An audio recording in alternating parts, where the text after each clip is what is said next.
নাতি বলে তো খুব সুন্দর, ভালো, আমার খোঁজ খবর নেয় এবং দেখভাল করে, আমার কাছে খুব ভালোই লাগছে। কই নাতি বউ কই, জানি আস তো। আচ্ছা বসো বসো। কেমন আছো তুমি? এই তো ভালো। ব্যস্ত নাকি? হ্যাঁ, রান্না বসায় আসছে। ও তা একটু রান্না করবো করো, আবার একটু কথা বলি। হ্যাঁ বলে। নাতিনি তো দেয় না 2 দিন ধরে, কই থাকে কি করে, বাসায় আসে তো ঠিক মতো? না আসলে আমি না তো ব্যবসার কাজে বাইরে গেছে। আচ্ছা ঠিক আছে, মাল কিনতে লেট হইতেছে তো, মানে একটু ঝামেলা, আসতে একটু দেরি হবে আর কি। বিয়ে করে যদি এরকম দৌড়াদৌড়ি করে হবে? ব্যবসার কাজে তো বাইরে গেছে, একটু লেট হবে, কিছু তো করার নাই। তো আমার সাথে দেখা সাক্ষাৎ করে না, ওর মতন চলতেছে। বাসায় আসলে আমি বলবো না। আচ্ছা ঠিক আছে, তাহলে তুমি পাক করো। আমি তাহলে বসলাম, ঠিক আছে। পাক শাক করে আইসা গল্প মানে দুজন। ঠিক। নাতি বলে তো খুব ভালো। তো এইভাবে যদি বাহিরে ঘোরাফেরা করে, নাতি বউ থাকবো, যদি সময় না দেয় ঠিক মতন, 3-4 দিন ধরে আসে না ঠিক মতন বাসায়, তাহলে দেখভাল করে না, নতুন বউর কাছে যদি না আসে না থাকে, তা হয় এতে মানুষে শেষ করে দেবো। আমার তো ভালো লাগতেছে না।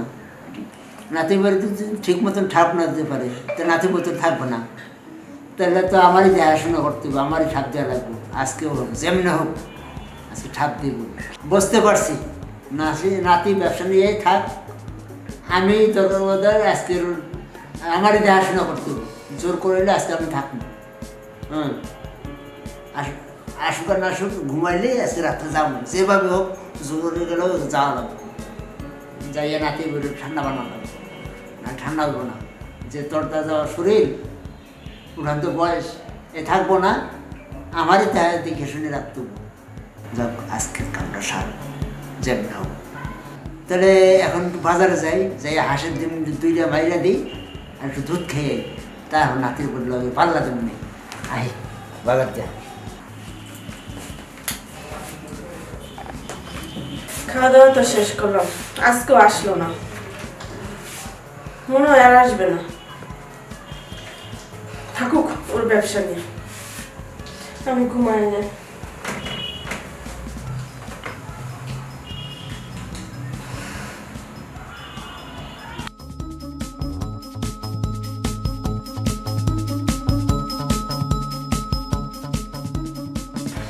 নাতি বলতে ঘুমিয়ে গেছে, তবে কামটা সারা লাগবে। এই ফাঁকে ঢুকিয়ে যায়, কামটা সেরে বেরিয়ে।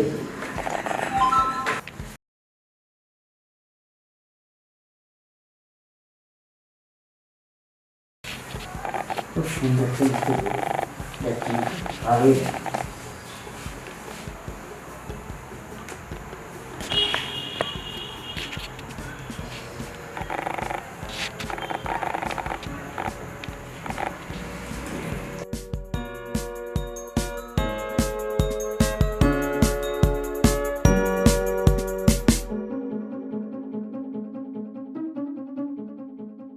এই সুযোগে কামটা সামনে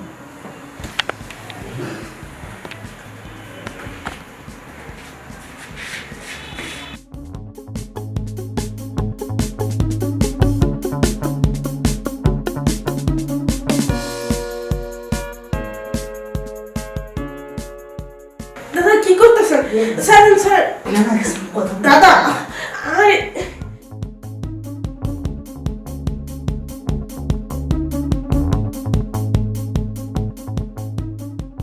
দাদা ছেড়ে দেন দাদা, ছাড়েন আমারে, ছাড়েন দাদা।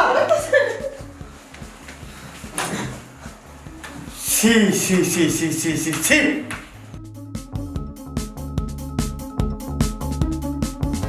তুমি তুমি শেষ পর্যন্ত আমার বউয়ের সাথে, তোমার নাতি বউয়ের সাথে, সি সি সি সি সি আমার ভাবতেও ঘৃণা লাগতেছে। দেখো তুমি বাসায় নাই, এই সুযোগে দাদা রুমে ঢুকে জোর করে আমার।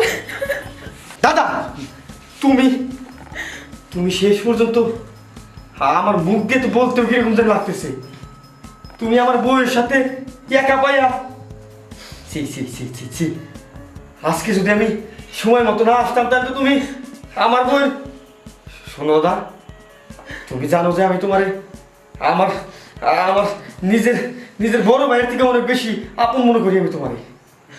আর তুমি কি না সে আমার বউয়ের সাথে, আমার এই শ্বশুরের বউয়ের সাথে সি শোনো, আমি আমি এক্ষুনি এই বাসা থেকে বেরিয়ে যাবো গা। আমি এক্ষুনি আমার বোনে নিয়ে এই বাসা থেকে বেরিয়ে যাবো গা। তুমি থাকো, তোমার এই টাকা পয়সা বাড়ি গাড়ি নিয়ে তুমি থাকো।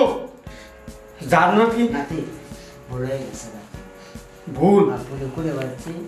তুমি চাইও না আমি তাহলে একা থাকতে পারবো না, আর যারা হয়ে গেছে আমি তোমার কাছে ক্ষমা চাই, আর আর করতাম না।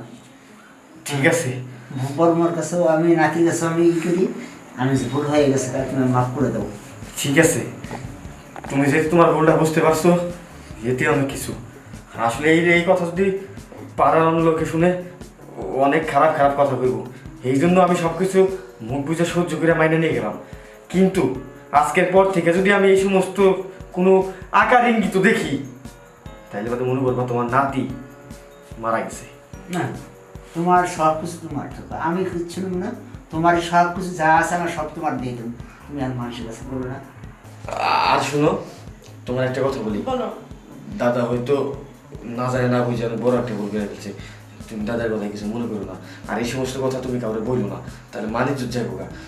দাদা আমার ভুল হয়ে গেছে গা, হ্যাঁ তোমরা আমার ক্ষমা করে দিও, আমার জীবনে আমি ভুল করতাম না। ঠিক আছে, তাহলে আমি গেলাম, হ্যাঁ থাকো।